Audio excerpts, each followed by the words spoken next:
Hey, this is Kampai Cam, and today we're walking along an abandoned railway line about an hour out of Osaka. I absolutely love this walk. The scenery is spectacular. You walk through a bunch of tunnels, so you gotta bring a torch. It's awesome fun, so can't wait to show you what it's all about.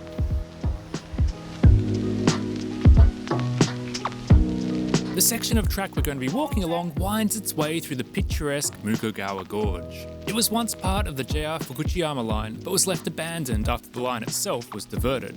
It's now an overgrown relic of the past, and a great escape from nearby Osaka. In this video, I'm going to take you on a guided tour of the walk, then hit you with an onsen recommendation back in the city, and grab a quick bite to eat. This is one of my favourite Osaka day trips, so let's do it. First up, what are you going to need for this walk? Mostly the usual: water bottle, sunscreen, umbrella, wide-brimmed hat, sharpened wooden stake, that kind of stuff. What's that? The stake? You heard about the tunnels, right? Textbook vampire lair locations, and this part of Japan is lousy with blood-sucking fiends, so better safe than sorry, I say. Oh, also, I always bring a torch.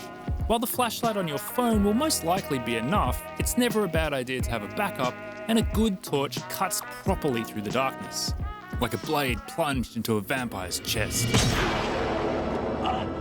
Don't die, David Boreanaz. This scene still chokes me up. Since this is an A to B walk, you can do it in either direction, but I'd highly recommend starting at Namaze Station and ending at Takedao. How to get to Namaze Station? Well, from Osaka Station, you want to get on the JR Takarazuka/Fukuyama line. You can either use the local service to Namaze, which takes just under 40 minutes, or you can take the rapid to Kawanishi Ikeda Station, then hop the local back to Namaze Station, which will save you about 5 minutes. One small thing to bear in mind: if, like me, you plug Namaze Station into Google Maps, forget about looking for the Takedao Sanyo line at Osaka Station. The signage refers to the Takarazuka line, so just rely on the platform number and time of departure, and you'll be fine.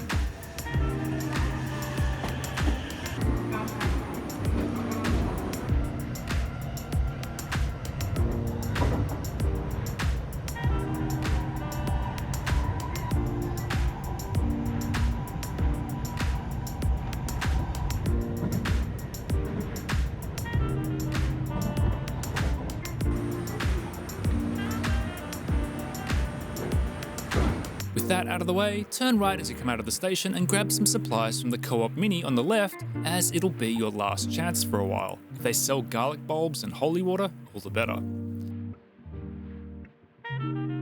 From here, continue down the road and follow it as it dips down under the train line and around to the right.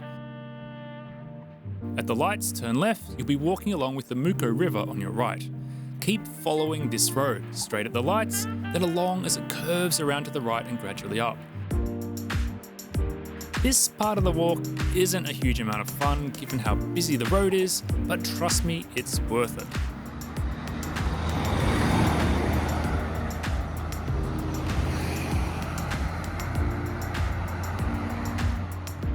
Staying on the main road, you'll soon walk under a towering expressway. On the other side, you'll see this gorgeously manicured house to your left and a zebra crossing to your right, so cross to the other side of the road. And this is where you'll see your first sign directing you to the start of the walk. Incidentally, this translates to abandoned JR line, beware of vampires. I assume. I don't speak Japanese. Past another warning sign, they really do seem worried, don't they? And you can now see the start of the trail. Excellent. All that remains is to toddle down the winding path, past a couple of potential daywalkers, and to the start of the trail. Now, I've been intermittently referring to this as a hike, but realistically it's a stroll, a relaxing day out for even the most lackadaisical flaneurs. The path ahead is completely flat and runs for 5 kilometers or so, taking you through 6 tunnels and over a handful of bridges, including this truly striking iron behemoth. The only real thing to be mindful of as you walk along is the uneven ground thanks to the sleepers and gravel. That and you know what. This part of the JR Fukujiyama line was discontinued after 87 years in 1986, but was only open to the public as an official walking trail in 2016. This would have been a pretty special section of the train line back in the day, as the track follows the Muko River as it winds its way through some absolutely gorgeous scenery. Let's take a moment to enjoy this little slice of Japanese paradise.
The tunnels really are the icing on the cake. Cool and quiet with just the sound of your feet on gravel as you make your way along them.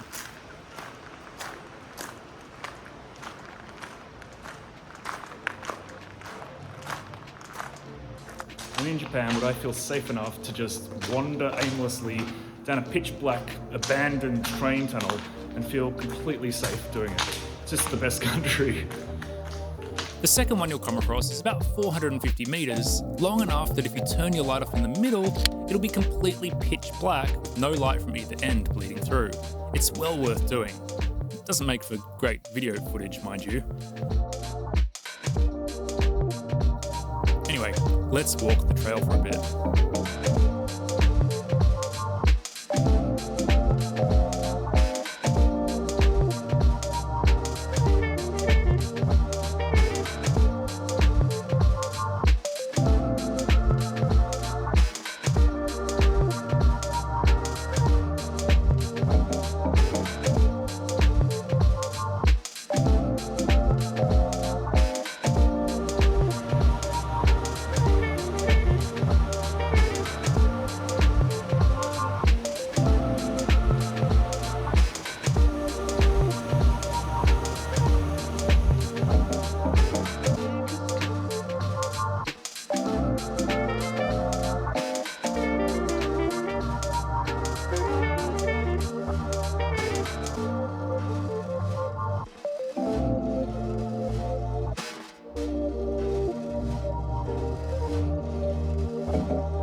This seems to be a pretty well-known walk, so chances are you'll come across a few people on the trail. Even so, your most common companion will be the sound of the rushing river. And the walk as a whole is quite serene. If you brought food, there's a picnic spot as you get closer to Takedao station, and from here you can also make your way down to sit beside the river. Once you reach the end of the trail, it's a straightforward walk of about 600 meters along the main road to Takedao station, and from there, an easy trip back to Osaka. I don't know about you, but the way I end most days in Japan is with a soak at a local bathhouse. So if that sounds relaxing, I've got a great recommendation for you. This is one of my favourite onsen in Osaka, a super sento called Taihei no Yu.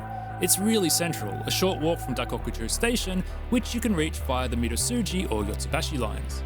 It's also just south of Namba, one of Osaka's most lively entertainment districts, and the perfect place to go for a beverage when you're done.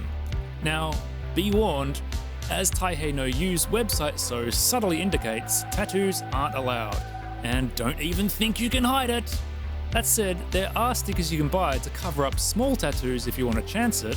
Who knows, maybe you can hide it. The website also has some English language information, but entering this bathhouse is pretty straightforward. There are shoe lockers as soon as you go through the doors, and vending machines on the right in the foyer. It's 850 yen to use the baths, and 150 yen to rent a towel set, and both these buttons are highlighted in English.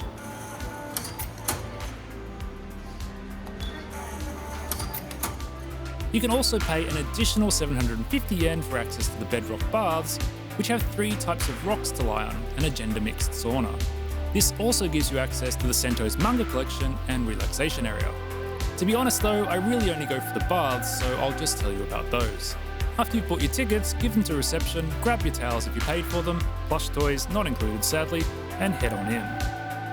Because I can't film behind the curtains, I'm going to be using photos and videos from Taihei no Yu's Twitter account to illustrate what I'm talking about, which means you get to enjoy the antics of their tiger mascot, who features prominently. Oh, and in the event that there's nothing I can use, I'll be relying on misleading and sometimes just plain creepy AI-generated art for the rest. Taihei no Yu's public baths feature a large indoor and outdoor area. Inside, there's a milky-looking bath with ultrafine bubbles that's aptly named a silk bath, as it makes your skin feel silky. There's a radon bath, which, yes, is deliberately slightly radioactive, but many Japanese and other people around the world believe radon has numerous health benefits. There are also several places to either recline or to stand and let jets massage your aches and pains. Also inside is a decent-sized sauna and a cold bath. Outside, meanwhile, are ceramic tubs, stone beds with about an inch of water, a large circular carbonated bath, and a scented bath that's changed regularly. One day might be a coffee infusion, another jasmine or cherry blossom. It's a great place, and it has some good food too, but it can be incredibly busy depending on the time of day you're there, so bear that in mind.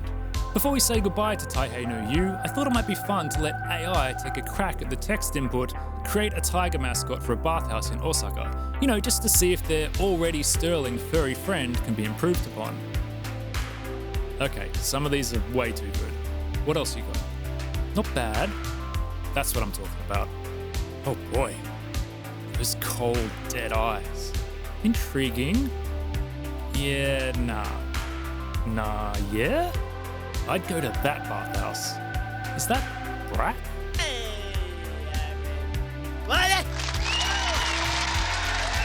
And finally, one more prompt.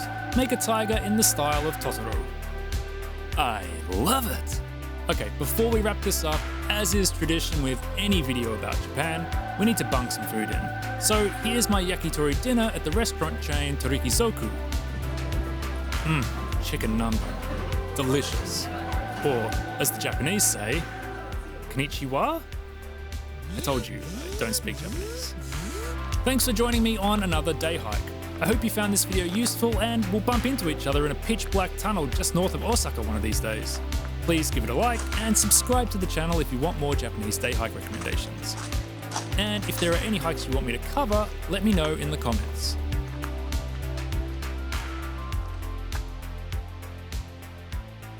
I'll leave you with 30 seconds of serenity.